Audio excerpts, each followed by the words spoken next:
So ayan, para makita ng lahat. Ayun, napakaganda ng place dito. Meron pang ginagawa dito, oh. Yan. Iba talaga kapag ka Davao, no? Ang laki-laki talaga ng Davao. Di ko alam kung sana hindi umahalog kung kuha nating video ngayon, guys. Kanina, paahon tayo, paakyat patungo sa pinipick up natin na location na item. Then ngayon, pababa na naman tayo, mga guys. Pababang pababa. Na hindi makakalain kung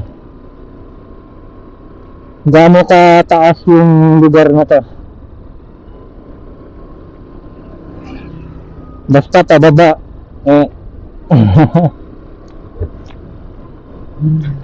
Alright.